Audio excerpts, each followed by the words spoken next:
Hello, Jorbs here. One thing I try to do with videos is create good full answers for questions which are commonly asked of me, but which I don't really have time or energy to answer in a good way during a live broadcast. And an explanation that I think I don't have yet, so I wanted to make, is an explanation of what I'm thinking about when I play a strategy game, why I learn strategy games the way that I do in order to get good at them. And in order to explain that, I need to explain what it's like to sort of have subconscious, loose Bayesian knowledge of a game. And I just invented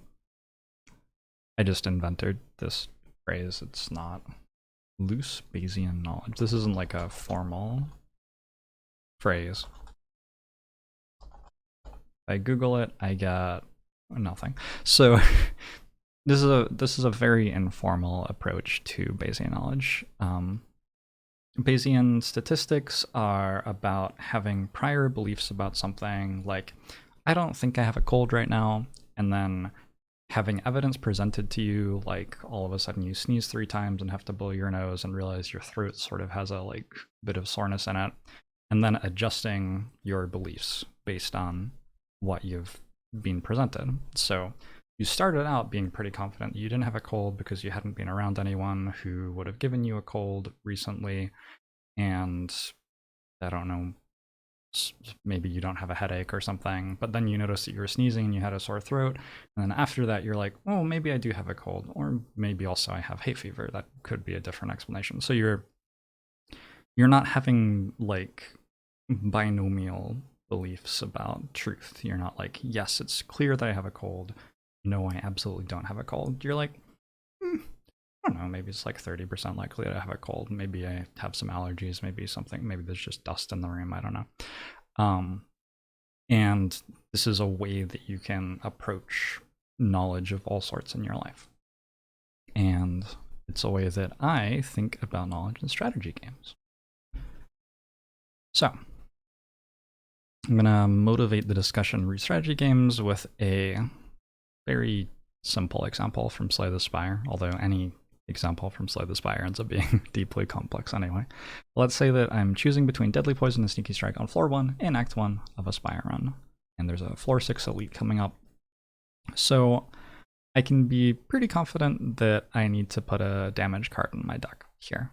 Now, again, I'm not making a statement about truth. I haven't solved the game. I'm not 100% certain that I have to do that, but that's a hypothesis where I've seen so much evidence over time and had so many instances of having a reason to test this that over and over and over and over and over again, I've played these runs where my starter deck has needed to add a damage card to it to get through an elite fight, and I can just pretty confidently say, yeah, that's almost certainly true. So my prior belief going into this floor is like, I'm 99.999% confident that I should take a damage card right now. That's what I believe already, leading up to this chance to make another experiment about the game. I'm also not starting from scratch in my belief of whether Deadly Poison or Sneaky Strike is better. I could spend a lot of time analyzing this. I could sit down and use a spreadsheet to sort of like plot out how my deck might draw cards against Lagavulin and Gremlin Knob and Sentries, and see in these situations, does Sneaky Strike do better? Does Deadly Poison do better? And this I would call like deliberate analytical knowledge about the game. And I have that too.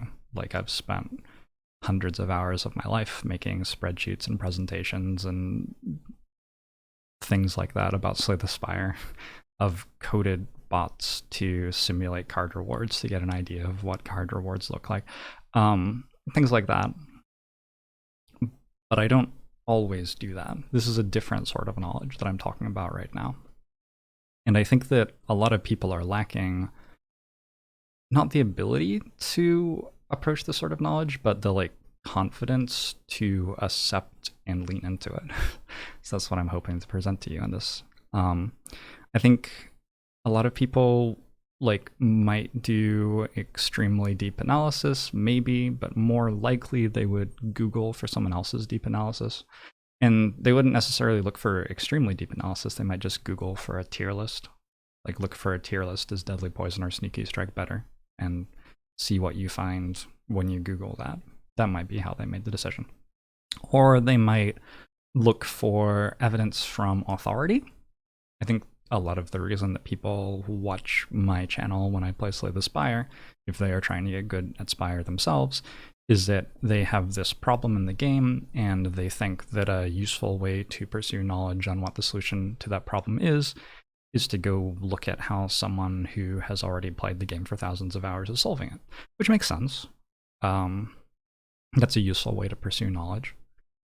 But that doesn't really work for me because I've already been playing the game for thousands of hours, and if I just go and look at what somebody else is doing, I'm lacking a ton of context, and like there's only a certain depth to which you can understand why someone is doing what they are doing without actually having a way to, on your own, test and engage with these ideas. And so yeah, I could watch somebody else play Slay the Spire and see that they were doing something else, and maybe that would make me think, oh, I should try that on my own. But in order to get to a point where I have it internalized and have as much confidence in that knowledge as I do with the knowledge that I've arrived at on my own, it would actually take quite a long time and lots of experimentation and etc., etc. So let's say you're in this situation and you've played like 20 runs of Slay the Spire before, and you've noticed that poison decks are pretty good. And you've noticed also that there are discard synergies for Silent, but you've struggled to make them work. Maybe you go into that situation and you're 70% confident that Deadly Poison will set you up better for the rest of the run than Sneaky Strike. Cool. I would say that's all you need to be right now. And with that belief, you just click on Deadly Poison. Now, the nice thing about this is that you can quickly make a decision. You looked at those card rewards and you already believed that Deadly Poison was better, and so you clicked on Deadly Poison. Not a whole lot of work. Instantaneous, really. And I think a powerful thing about this process is that it describes a way that people naturally approach decision making in these games.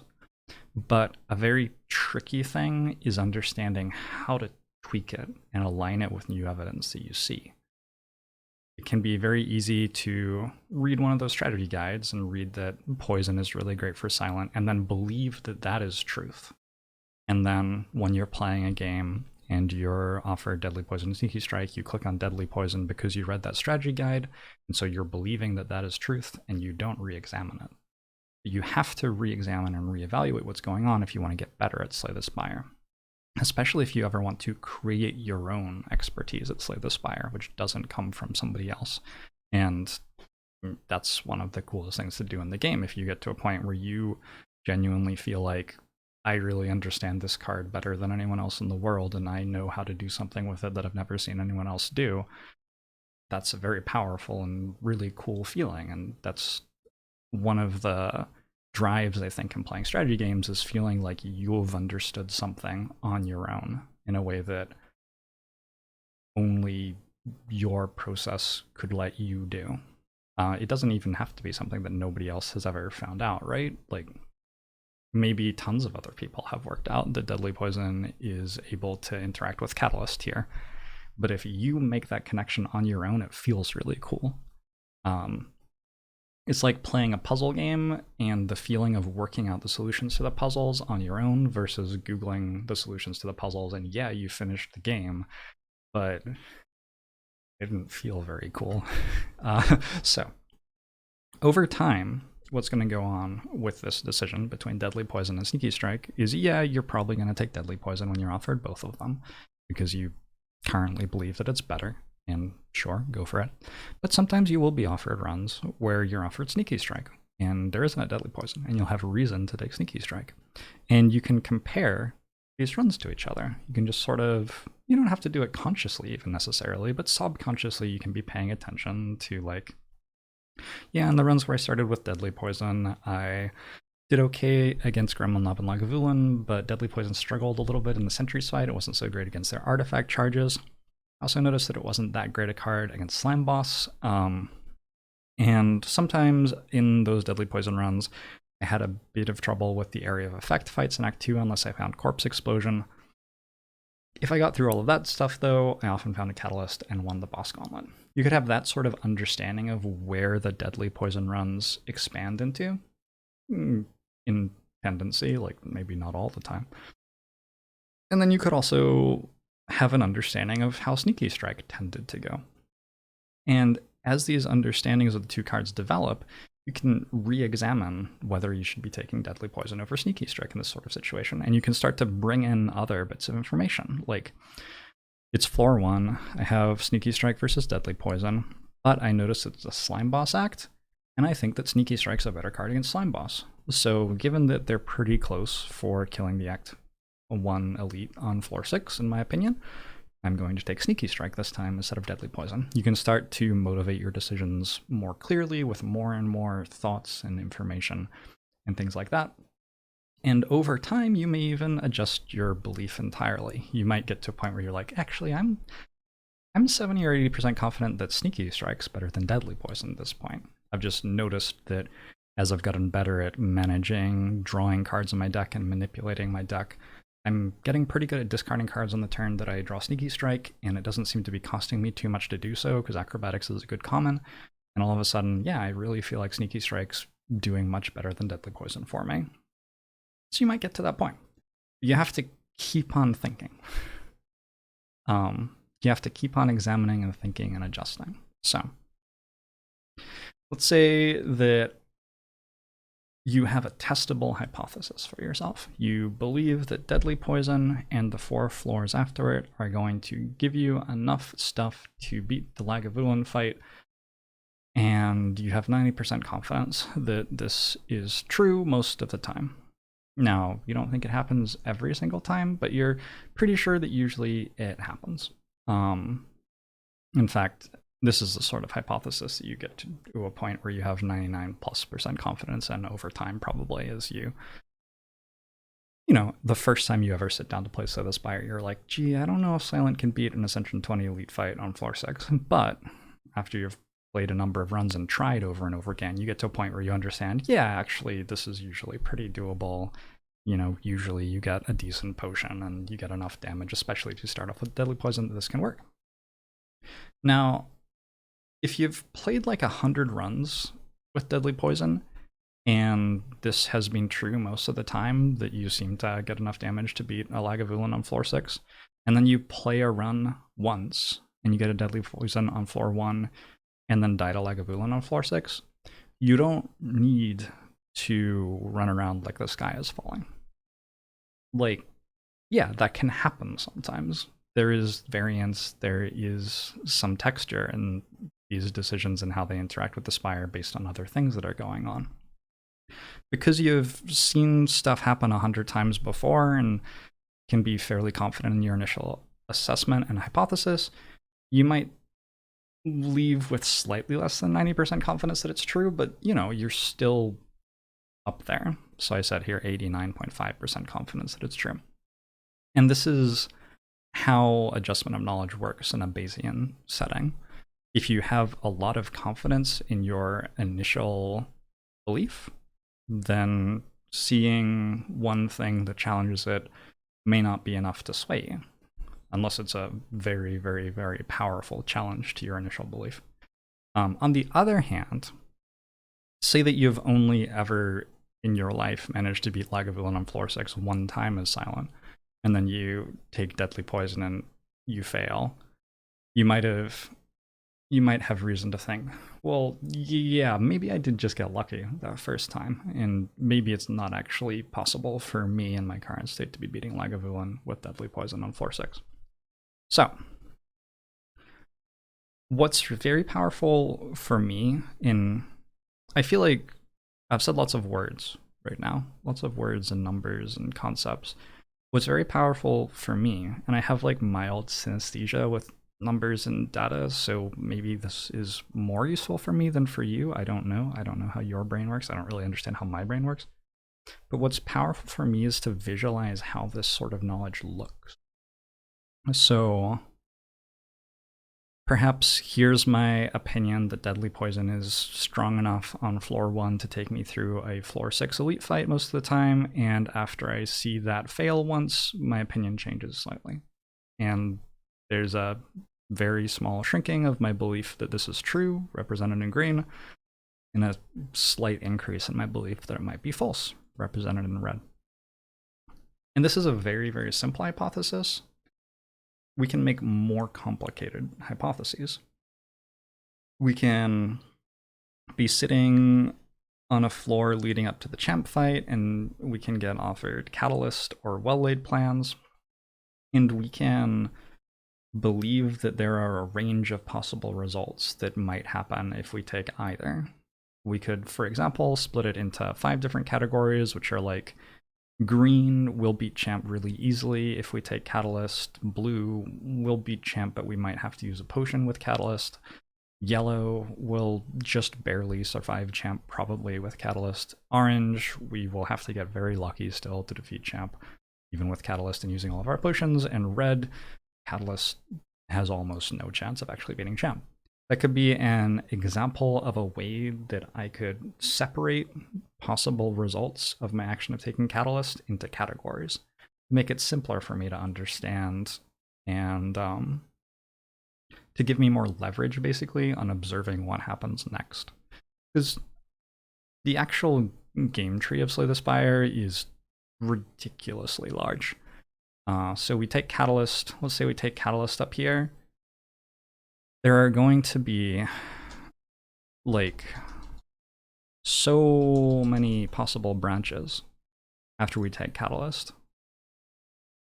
This is sort of terrible, but I'm trying to show you, like, so after we take catalyst, there's going to be okay, this is useless. Basically, we could have one fight maybe leading up to champ, and we could take anywhere between like 0 and 30 damage in that fight maybe, and we could be offered any of the 90 silent cards. Are there 90 silent cards? I don't actually, maybe. And we could get offered a really good potion or not get offered a potion. We might have to use a potion. So even before we get up to champ, we could be in a tremendous, like thousands of different situations by the time we get up to champ. And then at the end of the champ fight, we could be in tens or hundreds or millions of different situations by then. And within the champ fight, we're going to have billions or trillions or nonillions or more possible iterations of how our deck is drawn, and which turn we should use potions on, and which turn we can use potions on, and how we can play the cards in our hand in all these different turns. The game tree is tremendous, and understanding why you arrived in one place in it versus another can be very hard. But if you simplify down to something which is tractable to you, tractable and intractable are fun words. An intractable game tree means that it's just too big for you to navigate. You cannot know all of it, and that's what Slay the Spire is. If you simplify it down into something that is tractable for yourself, use a simplifying heuristic which you actually can manage in your brain, you can start to leverage what you're seeing into informing your simplified heuristic and start to change what you think and improve your knowledge of the game. So you might be in this situation and you're going to base these ideas maybe off a little bit of calculation, but more and more as you play, you're going to base them off experience. I'm in a point where I can very rapidly populate my beliefs about something like a champ fight that's coming up into how I think that they might play out. And what you're going to do is when you have strong beliefs about this champ fight and then you actually play it and it goes differently from how you thought, you're going to challenge your initial process, which led to you to believe things about how it was going to go. And you can do this passively, which isn't going to have tremendous immediate leverage. You could be like, Well, now that I think about it, I've like taken Catalyst here like 100 times in the last 2 years, and I'm noticing that actually if I don't draw it on the right turn, I tend to die a lot. So I'm not actually that confident that it's good here because I don't have a well-laid plans. That's the sort of, that's a very passive thing to be able to acknowledge and learn about the game, which can come off of just playing hundreds or thousands of runs over a very large amount of time. Or you can challenge it more directly and analytically as well. You can lose the fight and you can sit down and observe what happened in the fight, think through every turn, maybe video yourself playing the fight, and then go back, make a spreadsheet, outline every single decision you made, etc., etc., etc. And you can analytically try to challenge your initial belief and be like, ooh, yeah, actually, it's very hard to win this fight because I have to draw Catalyst on the right turn, it turns out, and I don't have very much deck manipulation, so that's only happening like a third or a quarter of the time. So my belief was probably flawed to begin with. The point of this presentation is largely to acknowledge that the passive learning can happen and to make sure that you're recognizing that and valuing it and prioritizing it an appropriate amount for what you need. Now, you might be a person who wants to do as well as possible at their next Slay the Spire run. And if that's the case, maybe to play your next Slay the Spire run, you need to do a lot of deliberate analysis and play an 8-hour-long run and have a spreadsheet where you're going through turns and stuff like that. That might be appropriate for you. But you also might be a person who just doesn't care that much about getting better at Slay the Spire, and it's just a casual game, and like that's awesome. I hope you're enjoying this presentation, because I think it can be a fun presentation anyway, but there's nothing wrong with that at all. But something that describes me better than either of those things is I'm a person who wants to gain expertise over time playing Slay the Spire without Slay the Spire feeling like a chore or being extremely draining to me. And so for me, it's quite draining to try as hard as possible to win the next run. To spend 4+ hours on a run, it's something that I can do. I have done it in my life. You can see videos of me over-explaining runs or videos of me sitting with a piece of paper mapping out 3 turns in a heart fight to like win a world record run and things like that. These are things I've done. Absolutely, I can do those. They are tiring. They are a lot of work. I'm not convinced that they give me expertise faster than what I do instead, and I'm not convinced that they're that entertaining for my audience or myself. So for me, to keep on getting better, what I more do is I play runs of Slay the Spire, and I just passively observe these things, and I trust my observations, but I am critical of them. I don't trust them to a point where I'm not going to throw something out if I start to notice that maybe it's wrong.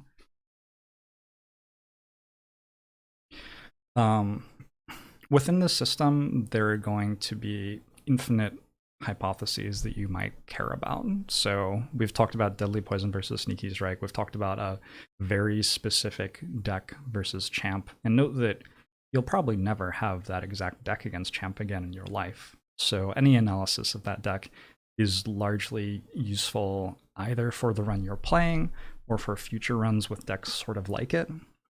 You're going to have to trust knowledge to be able to transfer between the run you've played and another run another time where your deck is sort of similar, but you're going to have to like accept that the deck isn't exactly the same the next time you have it.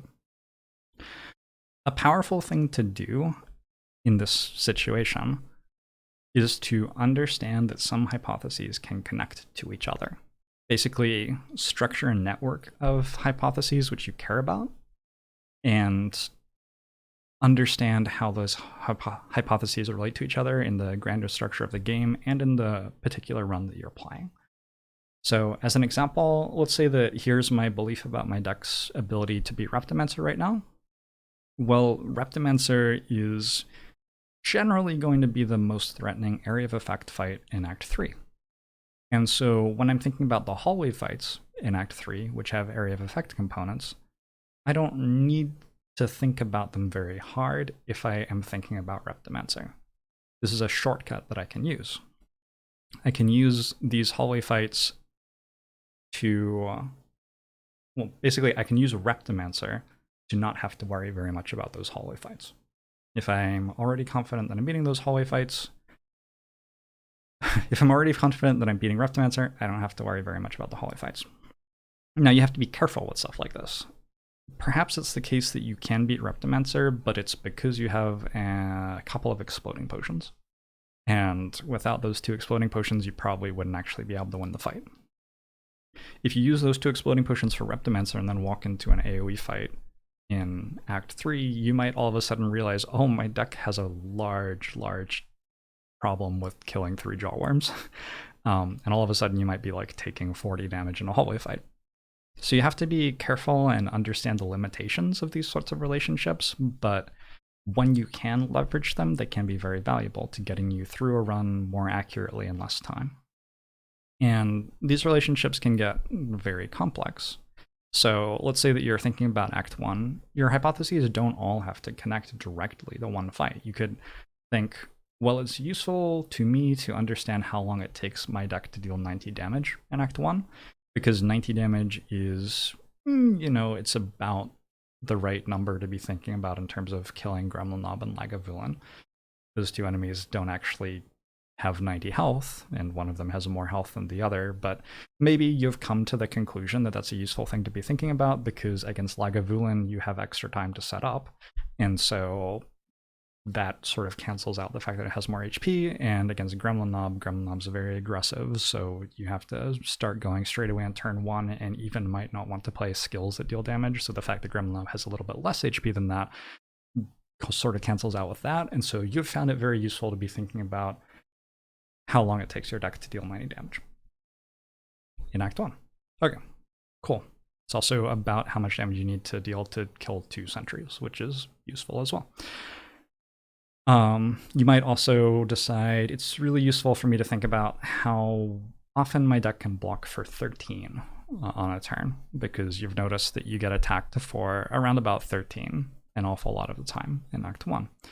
And you might be thinking about whether you have useful consumables or not. Because if you have really good consumables, you don't have to worry quite as much about these other metrics you've noticed. If you have great potions, all of a sudden it doesn't matter so much that you can't deal damage that well because you have a fire potion to cover for you. So let's say that you're using 3 major metrics like this to think about how stuff is going in Act 1. Cool. These metrics can be dominant over other things that you have to think about. Like, if you're really good at dealing 90 damage quickly, you don't have to think that much about Gremlin Knob anymore. You can also, though, use experiments within your act to give yourself a reason to re-examine these beliefs that you have about the metrics that you care about. For example, say that you walk into a Jawworm fight and you think to yourself that your deck's good at blocking 13 every turn, and then Jawworm starts hitting you and attacks you for 13, and you're like, oh, I did not draw enough block to block for 13 this turn. I was wrong about my belief.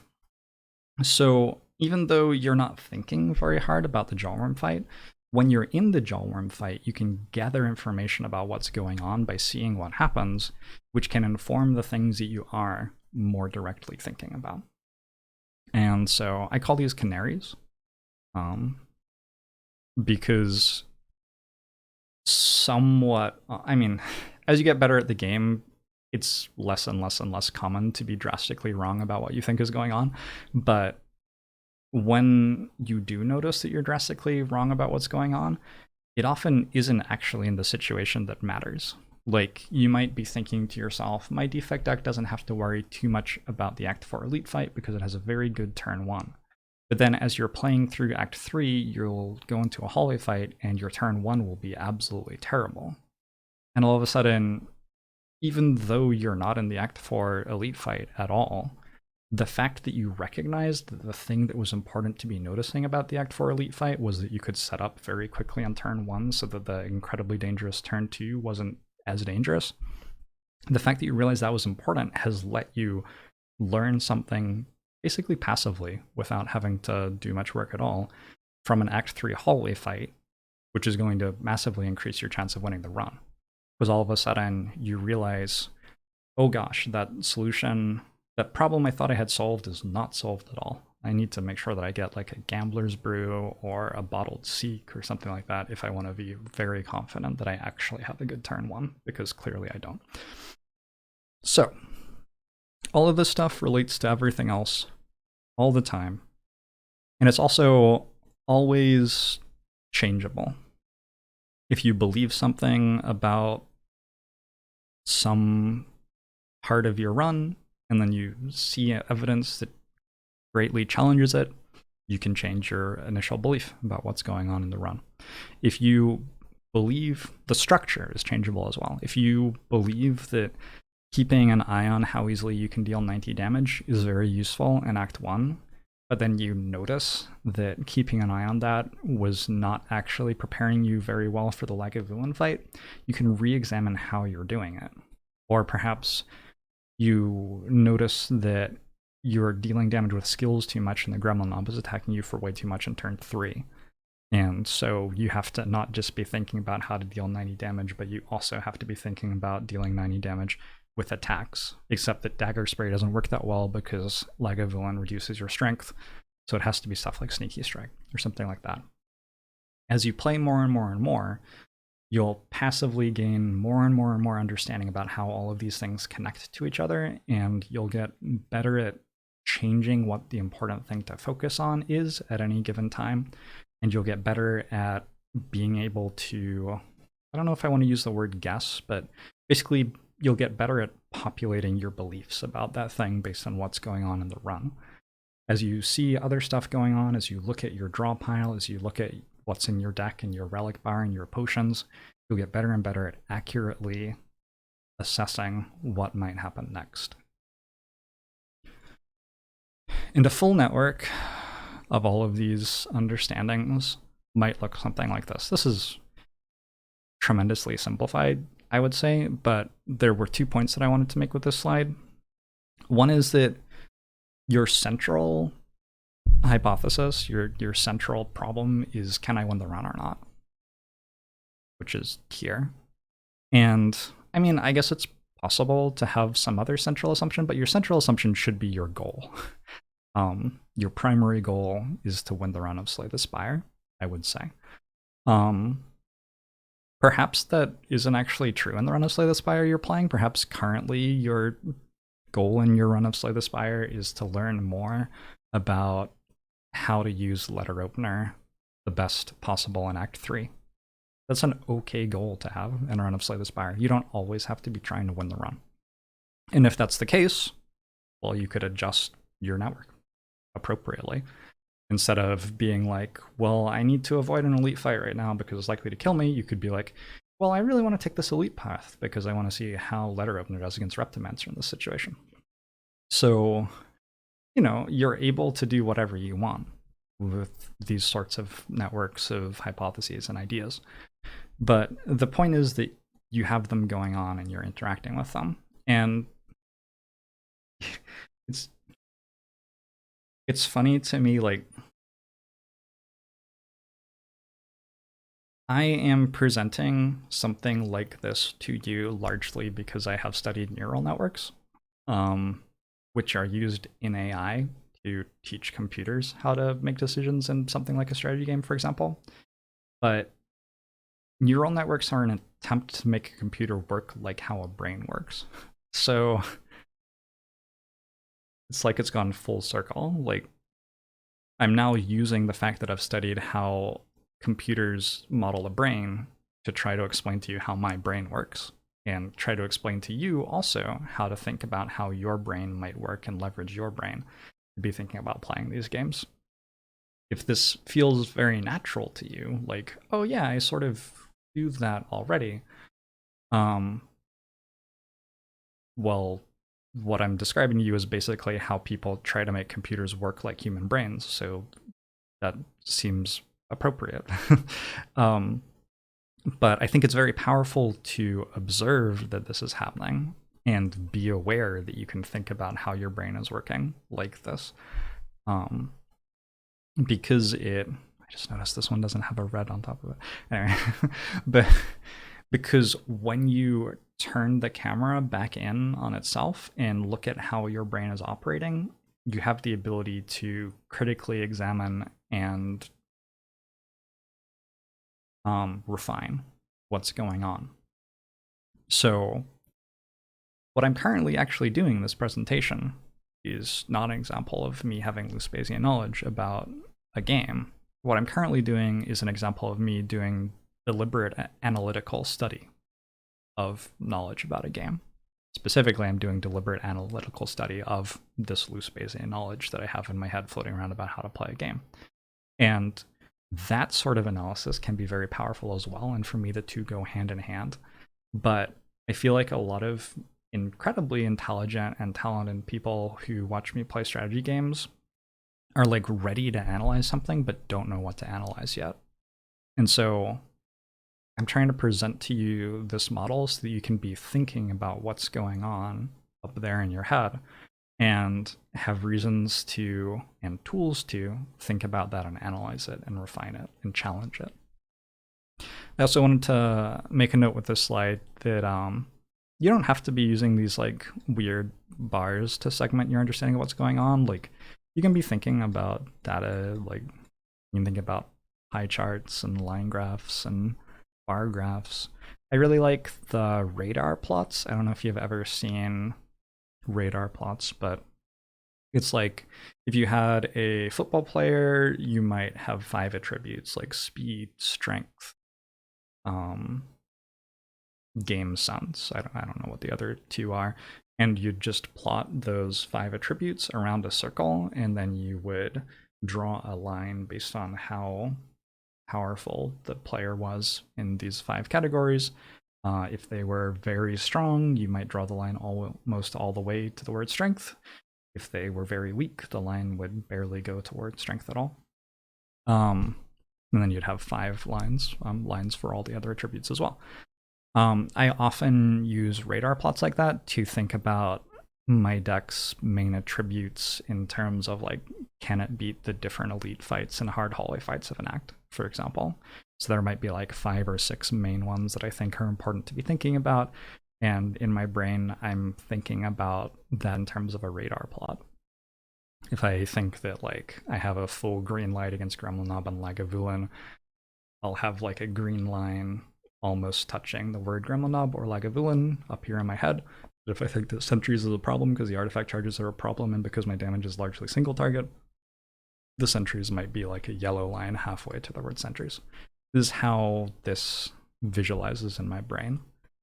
Yeah, and you can do that too. Like you can do whatever you want. Your brain's your brain. And brains are weird. Like different people's brains work in very different ways. So you do you, but you know, make sure you are doing you. Don't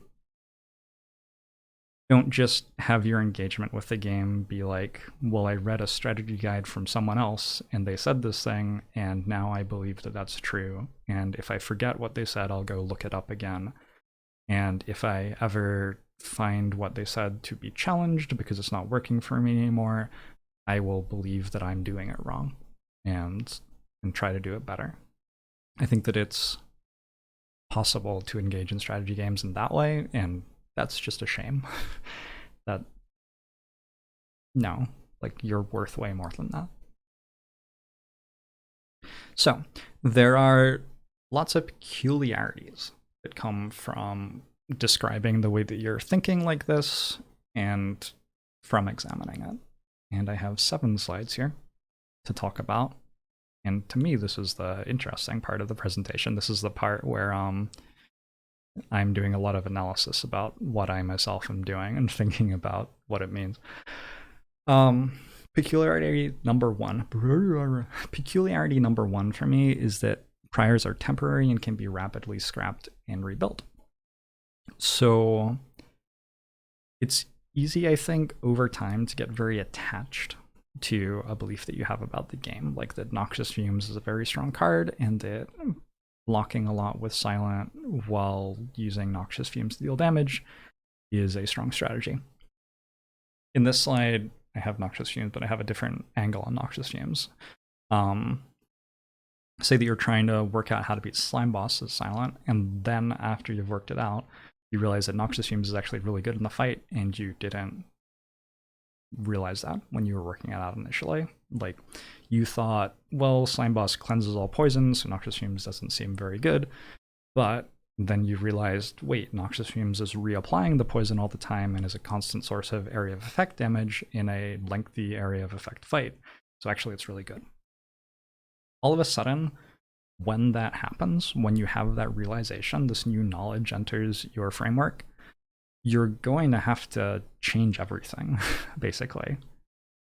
Like, everything changes all at once because it's all connected to each other. The fact that you thought that Slime Boss was so hard to beat might have meant that in Act 1s, where you were up against Slime Boss was your primary focus. And so you weren't thinking that much about how do I best beat Gremlin Knob, you were thinking primarily how do I survive Slime Boss. When you're in a full network like this, you might be in a situation where all you're focusing on is these 4 nodes because they're the most immediate, threatening, and challenging ones, and the other stuff doesn't matter that much right now.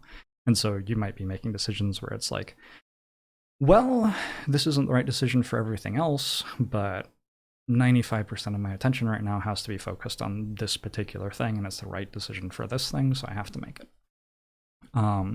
But when you realize that Slime Boss isn't such a big deal, all of a sudden, you can restructure the entire framework. All of a sudden, you don't have to prioritize Slime Boss, and you can start thinking about, like, well, okay, cool, I have a noxious fume, so Slime Boss maybe isn't as big a deal as I thought. Now I can think about other things, like, can I kill more elites? Can I get more relics? Can I be stronger for Act 2 fights? Stuff like that. And yeah, like, you should be constantly deleting everything that you believe and restructuring it as something else over and over and over again. Which directly leads into Peculiarity 2, which is that I'm obviously wrong all the time when I'm talking about Slay the Spire. And I'm okay with that. I don't mind. That's fine. So many strategy frameworks attempt to, like, be very authoritative in what they're claiming. When I was taught chess as a kid, my chess book taught me rules that were presented as though they were true. Like, you should control the board in openings. You should begin the game of chess by only moving each piece once until you've fully developed your board. Stuff like this. And there's some truth to these concepts, but if you examine people playing chess at a very high level, you'll notice that they break those concepts all the time because they're not actually fully true. The only true thing about trying to win at chess is that you should be making the best move. That is your primary goal. And then the network of nodes that are about thinking about chess include many, many, many, many different things. And one of those nodes might be control the center of the board, but another might be seek tactical advantage and disrupt your opponent. And making a second knight move to the edge of the board, Fischer versus Spassky. Sorry, I'm full nerding right now. Could achieve wonderful results re that other node, even as it ignored the thought that you should be controlling the center of the board. So, this loose Bayesian approach to this knowledge doesn't claim to be making authoritative claims at all. In fact, I would rather avoid ever doing that because I want to be able to scrap everything that I've ever said at any moment and rebuild it in a different way. I might do that tomorrow. Like, tomorrow I might have some groundbreaking realization about how Slay the Spire works, which makes me completely change everything that I'm doing. I might realize, oh my god, I've been trying to build defect decks to be able to survive turn 8 of the heart fight by making sure that they can scale well with Frost Orbs. But this entire time, anytime that I get 2 good defensive relics in Act 1, it's actually way easier to just try to deal 800 damage to the heart before that moment of the fight. And that's a much, much, much more successful strategy. And if I had that realization, the entire way that I played Defect would change. Like, massively. Like, it wouldn't be like a small change, like, you know, I actually think Doom and Gloom's better than I thought it was, so I'm going to take it a little bit more often. It would be a change on the level of like, oh, I am being offered Glacier here, but it's a bad card. Which is crazy to think about. But that is like the power of thinking about things like this and treasuring your experience because of how it can be used to populate a grid of knowledge, instead of treasuring the grid of knowledge as something that cannot be challenged at any point. The beautiful thing about what you're doing is you're getting more and more and more experience to be able to get closer and closer and closer to being right. It's not that you are right or that you're getting better at being right in the way that you believe right is. You're still wrong. I'm still wrong. I'm just very flexible and able to get closer and closer and closer to being right as I find out more and more stuff. So I would say that the closest features that the way I think about the game have to a strategy guide, the things that are most like a strategy guide would probably be the dominant hypotheses. So when I talk about how I think about the game, I present things like, well, I think a lot about area of effect damage and single target damage. I think about scaling damage. I think about front loading. I think about defense. I think about how long it takes me to deal certain amounts of damage. These are all dominant hypotheses that I have about thinking about Slay the Spire. And in the past, when I've made over-explained videos about Slay the Spire, I've talked a lot about this sort of stuff. And I've presented like, well, the most important fights coming up are these 3 fights, and so I'm thinking about, can I beat those fights? I've seen one sort of method of thinking about the Spire, which people have described as being mine, but I don't actually think it is, but it's sort of useful to think about as one way of thinking about it is looking forward on the map and seeing challenges and being able to check them off.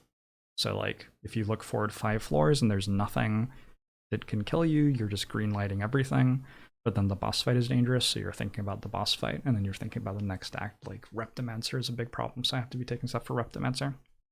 It's another way that you could think about it. I don't actually recommend doing that, really. That wouldn't be in my strategy guide. But the general point is that I'm not giving you a strategy guide right now. I'm like telling you how to make hypotheses and trying to explain what they are to you and trying to explain how to re-examine them and how not to get attached to bad ones and stuff like that. Which leads nicely into peculiarity number 3, which is that ego gets punished. This is a very meta point to make, but like I said, when I was learning chess, I got told that there was a right way to play chess.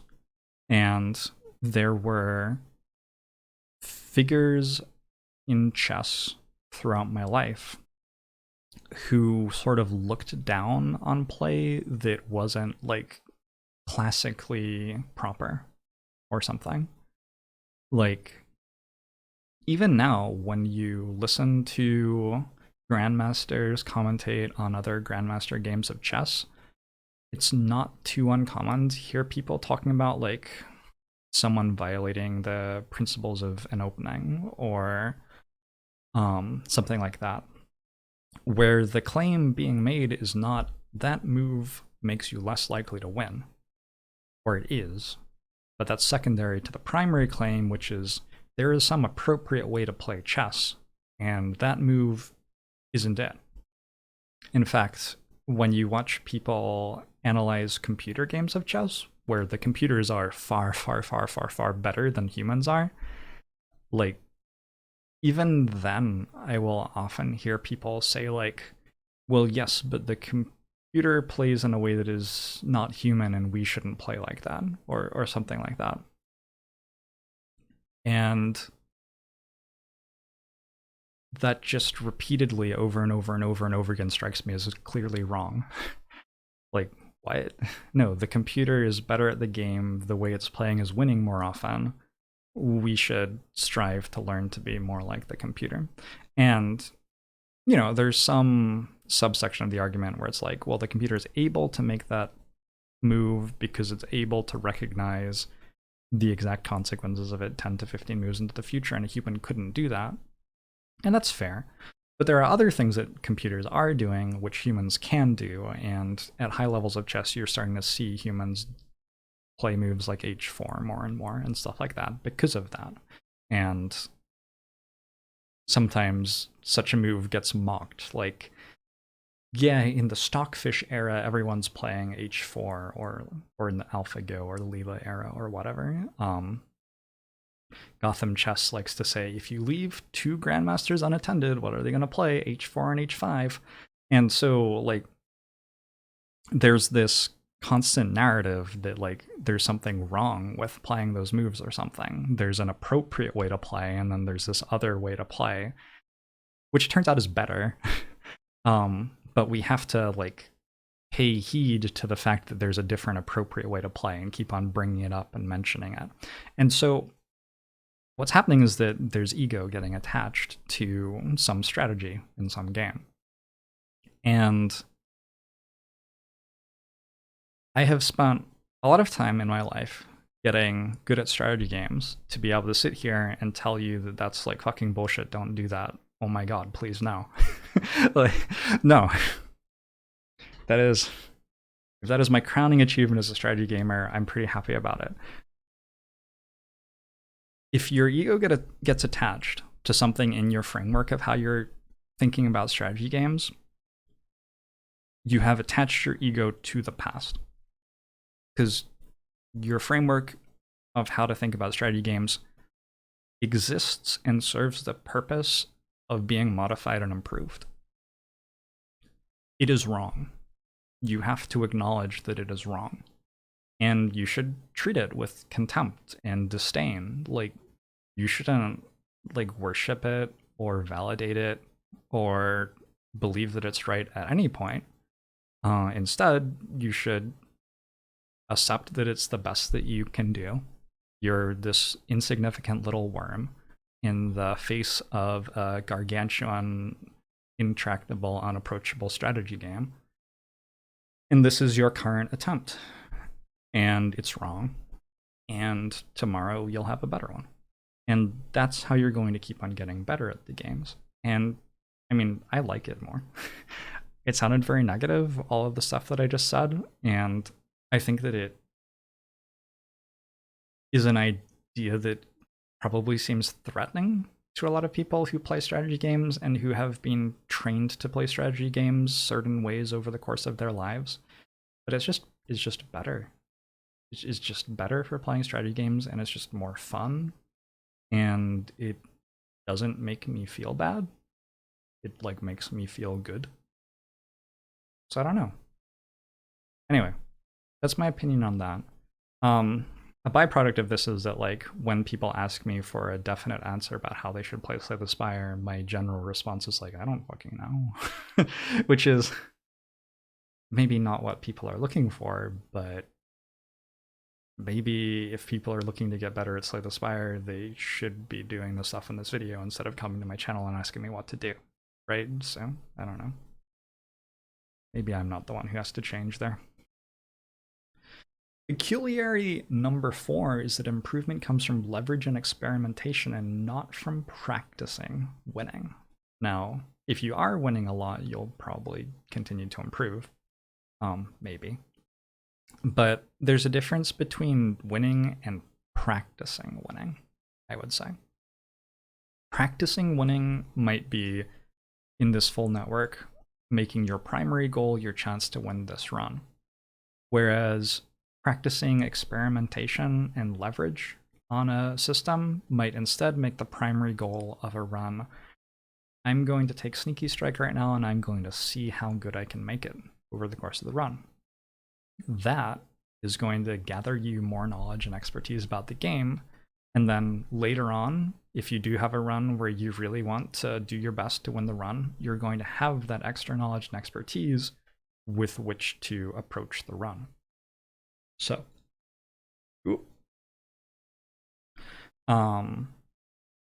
this framework rewards particular attention paid to close decision points and spending as much time as possible in areas of significant unknowns. If you are playing a run where you're almost certain that you're going to win, it might be appropriate to concede it and go play a different run, because you're not going to learn anything from it anymore. It might be appropriate to take the hardest possible Act 3 path to see if you can survive it. It might be appropriate to take some bad cards and see how they interact with your deck. In general, it might be appropriate to take unusual cards to see what you can do with them a lot. Overall, you test hypotheses by playing the game rather than thinking a lot about the hypotheses, and that means you have to actually test things in the game. Imagine if the scientific method were about producing a successful result the highest percentage of the time. Like, would we ever discover anything? The scientific method yields knowledge because we experiment with tons of different things to see what happens, and we don't have to win every experiment. And this is a problem with using experimentation in strategy gaming because the goal presented to you is to win. But the way that I think about this is that, so you have a strategy that's presented to you as a like holistic strategy or whatever. If you point right at the center of that strategy, you're going to win. And you know that you'll win like most of the time if you output that strategy. You know that thing. So you don't really need to spend a lot of time exploring that thing. But what can be really interesting to explore is the area around it. And there's going to be some shape of strategy around that point within which you can keep on winning. And in fact, maybe as you move across this topography, you'll realize, oh, actually, like the peak win rate that I can find near here is over there. It's not where the strategy guide pointed me at all. But you'll only find that by wandering around. And so I spend a lot of time when I'm learning games poking at the edges, seeing where the threshold of winning versus losing is exactly. Going into a boss fight, I might have 12 health, and I might think to myself, well, I can clearly rest and win the boss fight, but it's a little bit more interesting to try not resting and see what happens. And yeah, this is a constant thing. And if you want to be an expert at strategy games, this is a thing that you should be doing. And I think this is of fairly significant consequence in the current world of strategy gaming. If you look at something like Teamfight Tactics, for example, Teamfight Tactics has a ladder which is based on your MMR, and most of the games that players play are going to be on that ladder, and whether they win or lose will affect their MMR. And so a lot of people who are in the top 10,000 Teamfight Tactics players in the world, but probably not in the top 100 Teamfight Tactics players in the world, their engagement with the game is a lot of playing the game on that ladder and every single time trying to win. And they just aren't going to improve that much if that's what they're doing. But if you look at the people who are in the top 100 in the world, I think their engagement in the game looks quite different.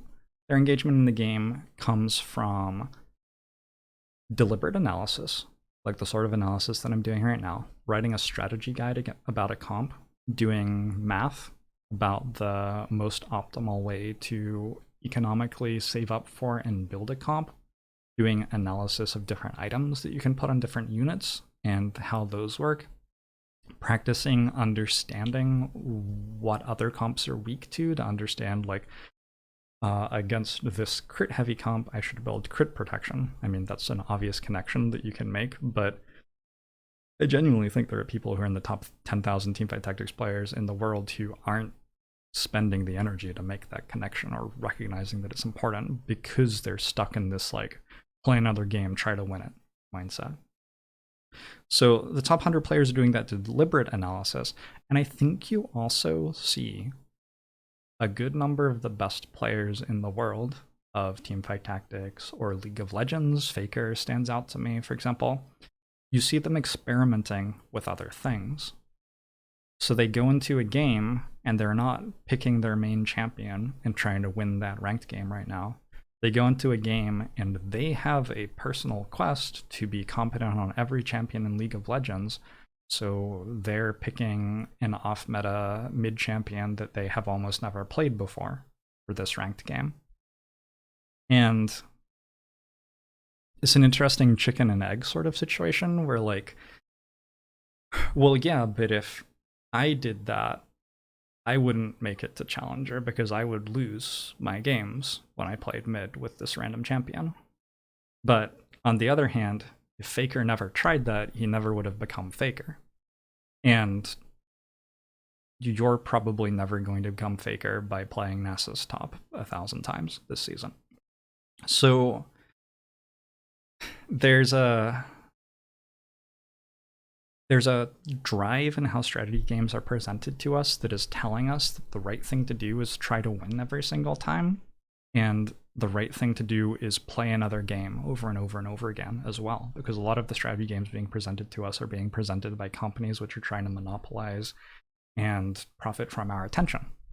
They want us to play Teamfight Tactics 8 hours in a row. They don't want us to close the game and go do some analysis off to the side because we're not engaged with their servers and what have you. And yeah, I think that's stunting people's improvement at strategy games. And it frustrates me when that mindset comes to me. When someone comes into my channel and is like, what's your win rate? I don't know or care. The question you should ask me is like, how good are you at the game? Maybe, although, like, fuck you, I have other things that are better to do than tell you that right now I'm really good. Like, why did you need to ask me the question? Anyway, what was the other point? There are also other more specific and useful questions that you can ask someone who's like making content about a strategy game, like, and you probably don't need to directly ask them, but instead of like coming into a channel and being like, is this the person who has the highest win rate? Because I want to watch the person with the highest win rate, or I want to like try to decide if I'm better than them by comparing my win rate to them, or I want to get a sense of how much better than me they are by comparing my win rate to them, or I want to decide whether someone else is better than they are based on comparing their win rates to each other. Instead of doing any of that, what you could do is accept and recognize that like win rate isn't a particularly good measure of expertise and is not what someone who's trying to get as good as possible at a game is trying to maximize. And, you know, ask them like literally any other question. So, peculiarity number 5 is that while all of that's true, practicing winning actually entails playing a different game, which is a very sticky and complicated thing to acknowledge. If I'm playing a 1.5 hour long run of Slay the Spire, and I'm experimenting and I'm playing a little bit loose maybe, I'm probably going to pick up like 5 or 10 extra damage in Act 1 somewhere where I forget to play a card or don't manage a reshuffle appropriately or use a potion at the wrong time or whatever. And then going into Act 2, I might like take a wrong card once and then I might die in an elite fight. And it would be easy to see what just happened and be like, okay, well that strategy was wrong. But if I had been practicing winning, if I had been spending 4 hours on that run, if I had paid tremendous attention to every turn and perhaps made a spreadsheet going over my options, I wouldn't have taken that damage and I would have picked the right card. And in that elite fight, I would have won, perhaps. And then the run would have continued and maybe I would have killed the heart.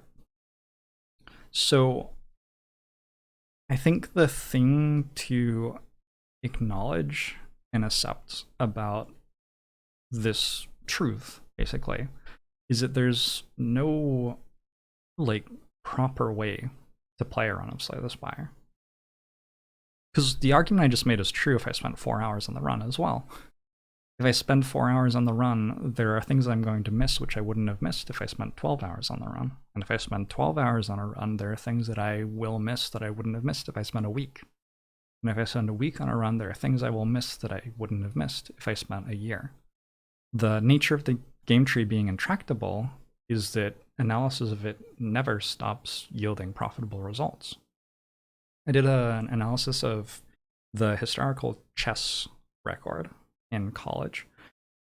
I took like a graduate level statistics course about causal reasoning, and what I wanted to do was take the historical chess record and analyze it with stockfish and look for where human players made mistakes and try to analyze what their mistakes were like. So, for example, human players tended to make a mistake when they had a long diagonal backwards bishop move that was the best move. They missed it a lot, which is, I think, like, people generally accept that chess players miss those sorts of moves a lot, so that would have been a natural thing to learn. I ended up like changing what I was doing a little bit, because what ended up being even more interesting to me was I noticed that human players were doing better than stockfish thought they should in certain situations. So I ended up publishing a finding that it was a paper for a class. I didn't actually get it published, but I ended up writing a paper about a finding that I had, which was that when a player was paired against someone with higher ELO rating than them, if they initiated a trade of pieces, they did better with that trade of pieces than the engine thought they should. Which makes sense, because if they're playing against a player who's better than them, you'd expect simplifying the position to favor them since they are weaker. So the point was that these computer programs, which are so much better than chess than us, actually suggest ways to navigate the game tree which aren't appropriate for us in the situation that we're in, and that human players can just like use a little bit of common sense and navigate the game tree better than the computers would have them navigate it. And I showed that at like 2300 ELO or something, or whatever. So anyway, long tangent, but the point I was trying to make was that when I was analyzing all of this chess stuff with stockfish, you can tell stockfish to analyze at different depths. So like, do I want to analyze at depth 12, 13, 14, 15, 16, 17, 18, 19, 20? And I had to decide which depth to analyze at. So I analyzed like a million chess games at a bunch of different depths just to look at how the analysis changed between the depths. And what happened was going one depth level further got exponentially more expensive in computing time, and the accuracy of the analysis went up linearly. And that was what happened. And that's the relationship forever, basically, until you actually get to a point where you solve it, which for chess, you're never going to do. The game's too complicated, unless it's a very, very simple chess position. So that's true for Slay the Spire too.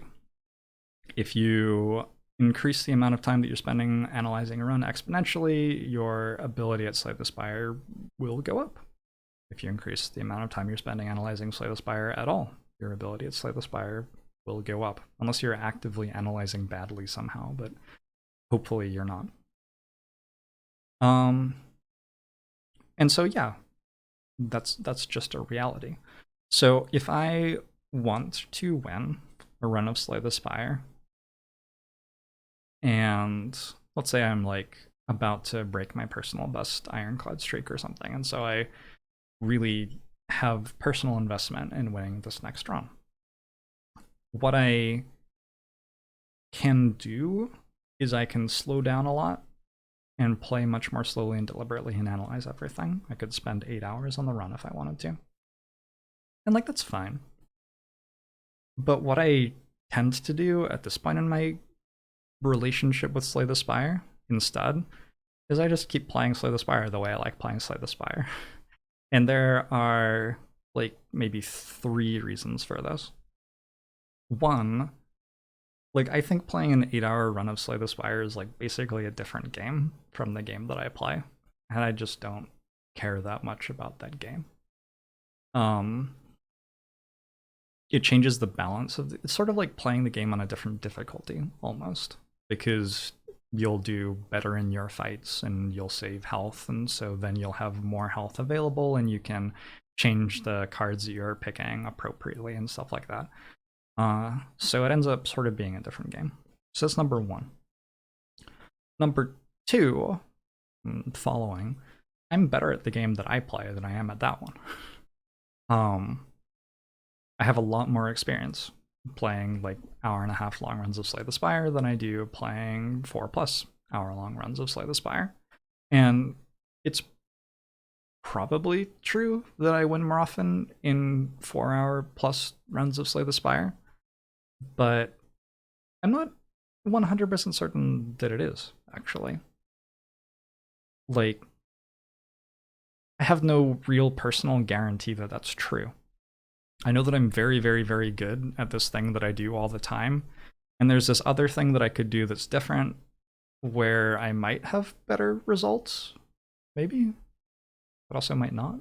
I don't know. So that's number two, is that I don't actually have a guarantee that playing the game in a different way, which seems at first like it might help me win more, is actually going to help me win more.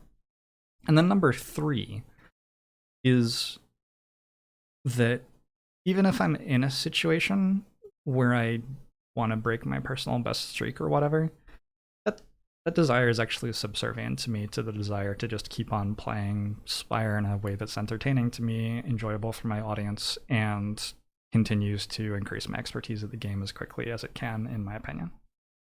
So even in a situation where I could be breaking a personal best streak, increasingly I just don't care that much, and I have other priorities which are more important to me. But all that having been said, it is true that if you're going to focus intently on winning a particular game of Teamfight Tactics, or a particular game of chess, or a particular run of Slay the Spire, the fact that you are focusing intently on winning that time does change the conditions of the game, compared to if you were focusing on experimenting with lots of different things or getting better and so on and so forth. And so the only solution that I've ever really found for that is to acknowledge it and just try the best that you can to translate the knowledge that you've gained appropriately to the new environment, which is hard. You're extrapolating, basically, and extrapolation often fails. It often gives you wrong results. I almost drowned as a kid by extrapolating when I was 4 or 5, I think. I couldn't swim yet, but I was in the shallow end of a pool, and I naturally, as a human being, extrapolated that the pool would go down at a linear rate. And so I was having fun, walking around the pool in the shallow end and getting deeper and deeper. And it was exciting to get to a point where the water was getting closer and closer to my chin. And then I took one more step and the pool didn't go down linearly. It had a shallow end, which was sort of linear, and then went whoop into the deep end. And so I took a step and I was drowning. And I almost died. And so I learned that extrapolation is pretty shitty when I was 4.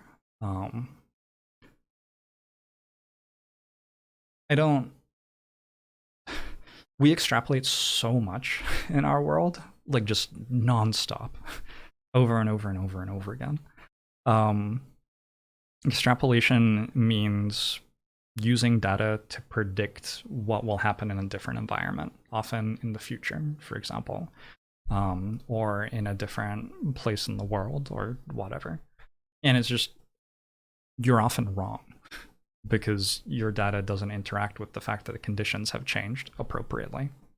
But on the other hand, it's hard to use data to make interesting conclusions unless you do stuff like that sometimes. So this is a problem. My tendency is to try to avoid extrapolation as much as I possibly can. Yeah, because of the drowning and also the graduate classes and statistics and stuff. That doesn't seem to be the norm for everybody else in the world. I don't know. I think it probably should be. What else are you gonna do though? I'm not sure. Peculiarity. I can't say the word peculiarity. Did you know Peku is the Proto-Indo-European word for like livestock, like cattle? And so your Peku is like your, basically it came to mean sort of your possessions, because like wealth was expressed in having a big herd of cows in this time when Proto-Indo-European was being spoken in Europe and India, Europe and Asia, in like the year 3000 BC or whatever. And so from there, it came to mean more and more like the value that you possessed. And so pecuniary, which is about money, comes from the root pecu. And so peculiar actually means something that belongs to you. I think that's just very like cute. I really like the word peculiar. It's such a cute way to describe something that is weird, something that belongs to you.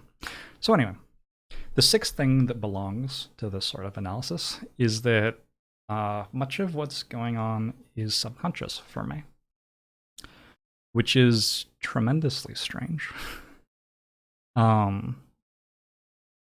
Tremendously strange and hard to explain to someone who doesn't know what's going on. Earlier, I talked about how what I was showing you was basically inspired by like machine learning models trying to model how the human brain works, right? But that doesn't mean how the conscious human brain works. That means how the entire thing works.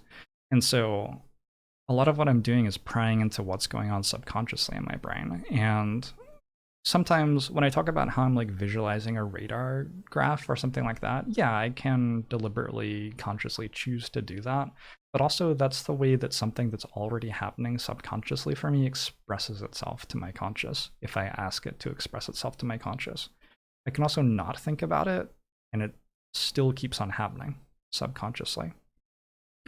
One of the most formative experiences for me in strategy gaming was when I was playing online poker a lot, and I was trying to play as many hands as I possibly could in the year 2011.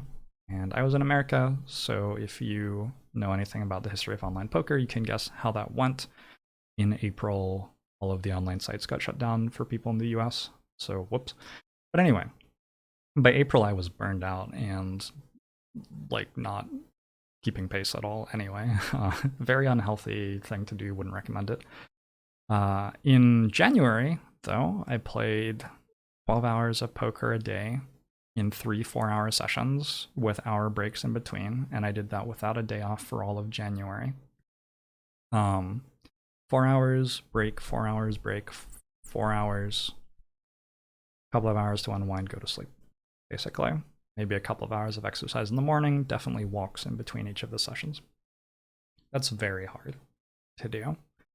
Tremendous amount of stuff going on in your brain that's just going to collapse if you submit your brain to that sort of thing.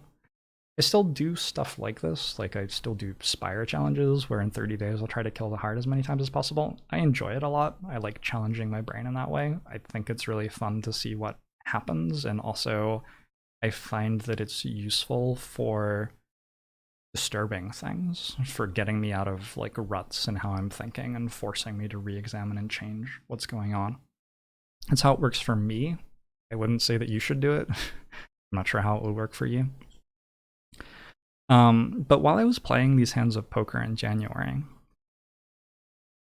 after a few weeks, and I'd already like primed my brain to play lots of hands of poker. I used to play 20 plus tables at a time. I used to play for like 6 hours a day, at least. Like a couple of weeks into the month, I had this hand where I would always focus on the most important hand in my opinion, whether that was because it was particularly interesting or unusual or because it was particularly high stakes. Like I might focus on a hand at the $2,000 buy-in table I was at instead of focusing on the hand at the $400 buy-in table, which was actually more complicated because it was worth more money. And then while I had that hand, I was sort of focusing on consciously, and I could maybe focus on 2 or 3 consciously at a time. I had 17 plus other tables, which I was playing subconsciously. And playing a hand of poker subconsciously means like clicking the appropriate button in under a second over and over and over and over and over again.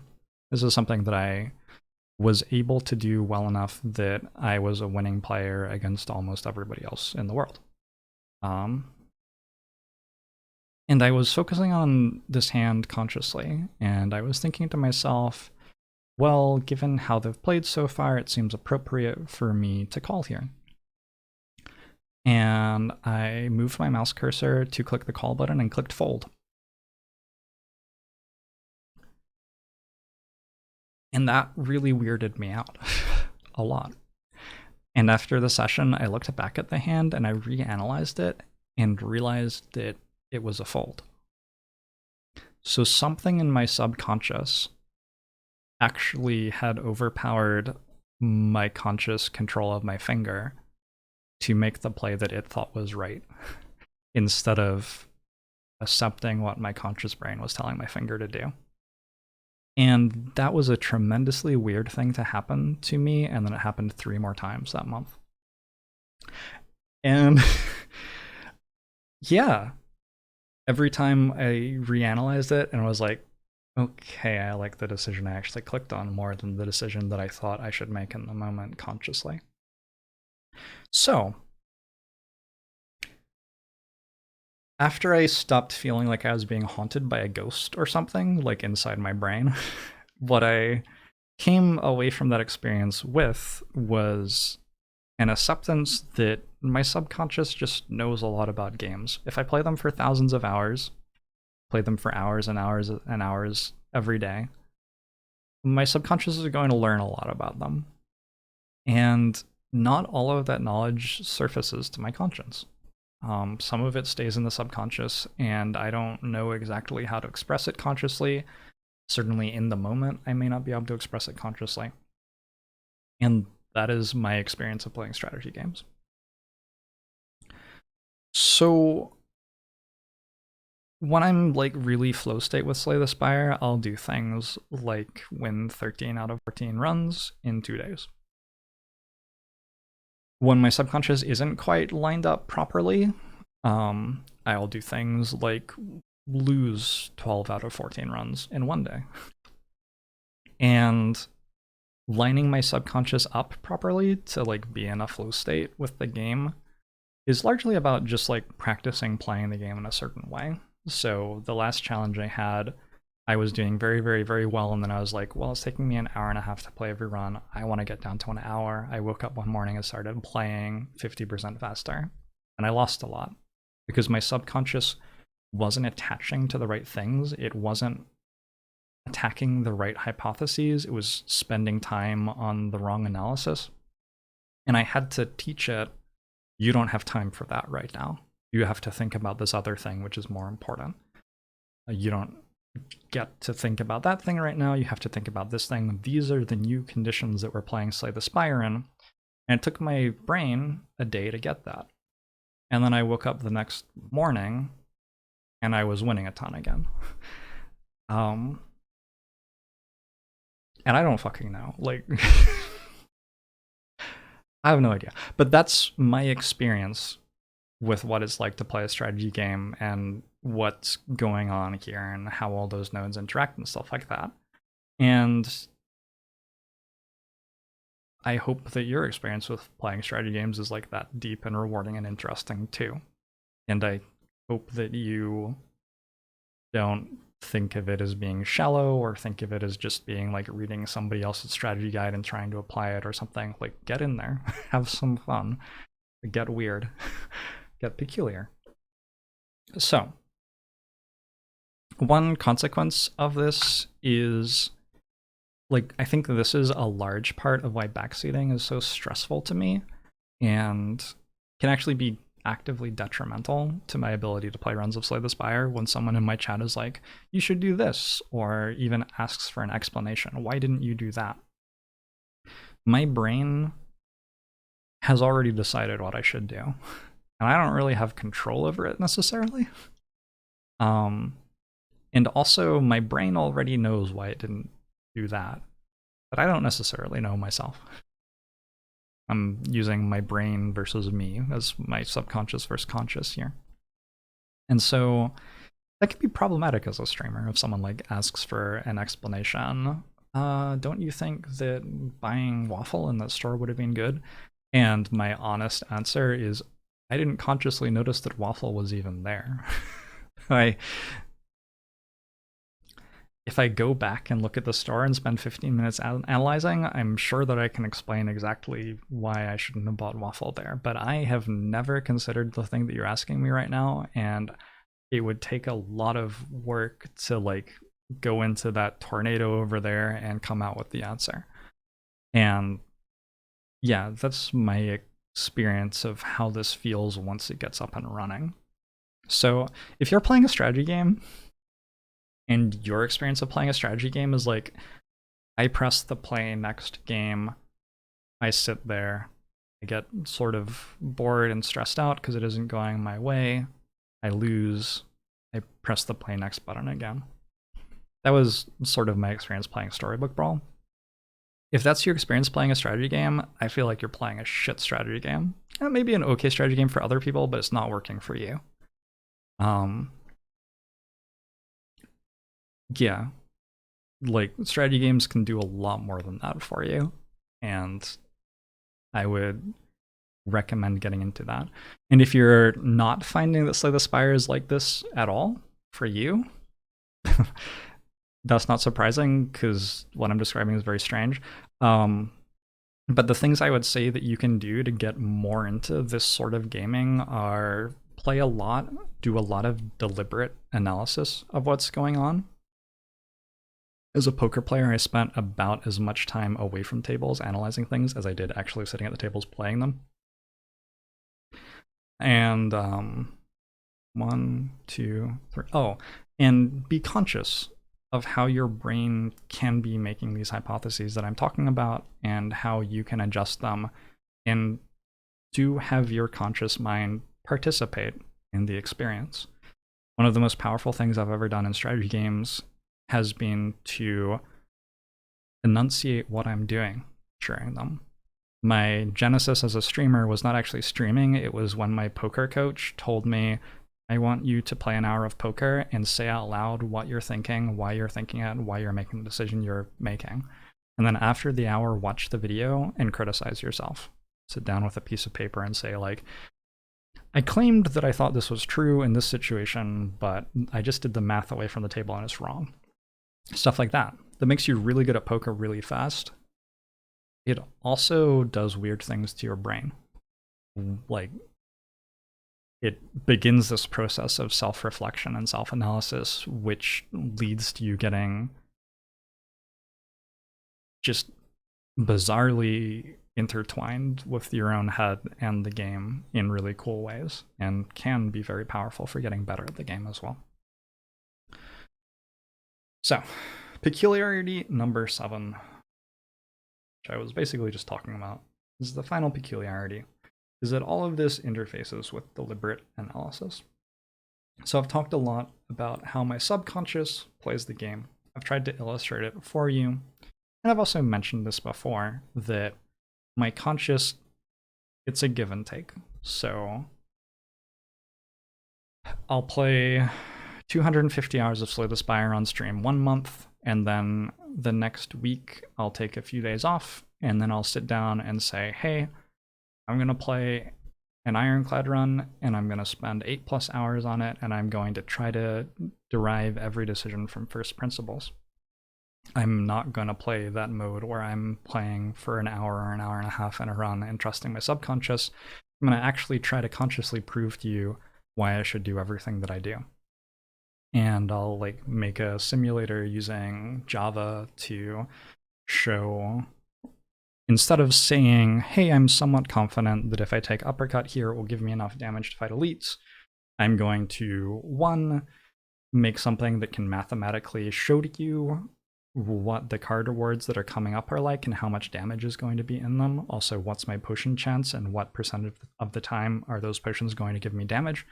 So I'm going to make something that can show you that, and I'm also going to make something that can show you how much damage does this deck do over time based on all the different ways that it can draw cards. And I'm going to spend like 4 hours on the first 10 floors of a run of Slay the Spire doing that. And that mode of engagement with the game is also very powerful. And it's powerful to slowly go through an engagement with the game like that so that you can internalize the knowledge for your subconscious to then go play with. A lot of the time now when I play Slay the Spire, if I sit down to prove something like that, I'll be like, well, I already know the answer to this, but I don't know how, so I'm going to show it to you. But the fact is that like a year and a half ago, I sat down and made a spreadsheet about it, and I internalized it by practicing it over and over again, and I got to a point where my subconscious just believes it to be true about the game for some reason, doesn't need to remember why. And if my conscious ever wants to show that it's true, I have to do the math again for you, because I don't remember exactly why it's true. It's just part of my knowledge of the game that's internalized. So making sure that you interface this with deliberate analysis, I think, is very powerful. But yeah, hopefully all the stuff that's going on subconsciously serves as a framework for understanding what you point that deliberate analysis at. All right. Well, my voice is shot. This is the second time I've recorded this video. The first time I spent 60 minutes talking, and I was like, one, I had the slide adjusted so that I was sitting in front of the text. It was like this. And I was like, well, they're not going to be able to see some of the text on some of the slides. So I was like, I'll probably talk better the second time through anyway. And I was also like, yeah, and I can talk more succinctly the second time. I can communicate this all in 45 minutes. And yeah, well, this time it took an hour and a half, so go figure. But I hope you've enjoyed this chat. I hope that this has been interesting to you and thought-provoking. Again, I am obviously wrong. So that's what I think.